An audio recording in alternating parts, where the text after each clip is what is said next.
নমস্কার বন্ধুরা, আজ আমি সবার পছন্দের টক ঝাল মুখরোচক খাবার বানিয়ে দেখাবো।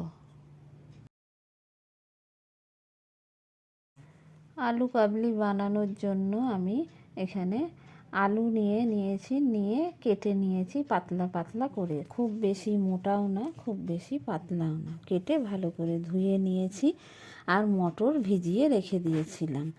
মশলাটা আমি ভেজে নেব। নিয়েছি 4টে শুকনো লঙ্কা আর গোটা জিরে আর গোটা ধনে দিয়ে শুকনো খোলায় দিয়েছি। দিয়ে খুব ভালো করে আমি মশলাটা ভেজে নিয়ে গুঁড়িয়ে নেব শিলে। মশলা ভেজে নিয়ে গুঁড়িয়ে নেব শিলের মধ্যে। এদিকে কড়াইয়ে জল গরম হয়ে গেছে, দিয়েছি ভিজিয়ে রাখা মটর আর কেটে রাখা আলু দিয়ে লবণ দিয়ে ঢেকে দিয়েছি সেদ্ধ করার জন্য। ঢাকা খুলে নিয়ে দেখছি আলুটা সেদ্ধ হয়েছে কিনা। আলু সেদ্ধ হয়ে গেছে, নামিয়ে নিয়েছি। আলু কাবলির আলু খুব বেশি সেদ্ধ করলে হবে না, সেদ্ধ করলে একদম ঘেটে যাবে, তাই একটু শক্ত শক্ত থাকবে, নামিয়ে নিতে হবে। মটরও তাই, মটর একেবারে গালিয়ে নিলে হবে না, মটরটাও একটু শক্ত শক্ত থাকবে। আলু কাবলির জন্য আমি নিয়েছি কুচনো পেঁয়াজ বেশ খানিকটা, আর নিয়েছি ভেজে রাখা বাদাম, আর নিয়েছি চানাচুর, আর নিয়েছি সেই ভেজে রাখা মশলাটা ভেজে গুঁড়িয়ে রেখে দিয়েছিলাম। নিয়েছি বেশ কিছুটা তেঁতুল নিয়ে জলে ভিজিয়ে রেখে দিয়েছি, আর নিয়েছি কাঁচা লঙ্কা।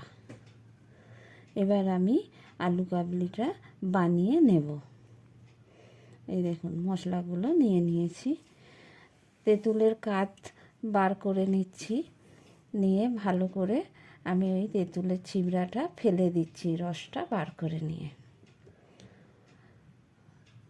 এবার আমি আলু কাবলিটা বানিয়ে নেব। দিয়ে দিচ্ছি সেদ্ধ করা আলুর মধ্যে সেদ্ধ করা মটর, দিয়ে দিচ্ছি কুচি করা পেঁয়াজ, বেশ খানিকটা পেঁয়াজ নিয়েছি, পুরো পেঁয়াজটাই আমি দিয়েছি। দিয়ে দিলাম ভেজে রাখা বাদাম, দিয়ে দিচ্ছি চানাচুর পুরোটাই আমি দিয়ে দিলাম। এবার দিয়ে দেব কুচি করা কাঁচা লঙ্কা, আর দিয়ে দেব ভেজে রাখা গুঁড়ো মশলাটা। এই মশলাটা না দিলে কিন্তু আলু কাবলি খেতে মোটেও ভালো হবে না, স্বাদও আসবে না। অনেকে গুঁড়ো মশলা দিয়ে করে, কিন্তু সেটা ভালো লাগে না। দিয়ে দিলাম স্বাদ মতো লবণ, দিয়ে দিচ্ছি তেঁতুলের কাঠ। তেঁতুলটা যে যার মুখের স্বাদ মতো দেবেন, যে যেমন টক খেতে পছন্দ করেন সেই মতো দেবেন। আমি 2 চামচ দিয়েছি এই বড় চামচের। দিয়ে এবার আমি চামচ দিয়ে খুব ভালো করে মেখে নিচ্ছি আলুর সাথে সমস্ত মশলাগুলো। খুব ভালো করে মেখে নিয়ে এবার আমি পরিবেশন করে দেবো সবাইকে।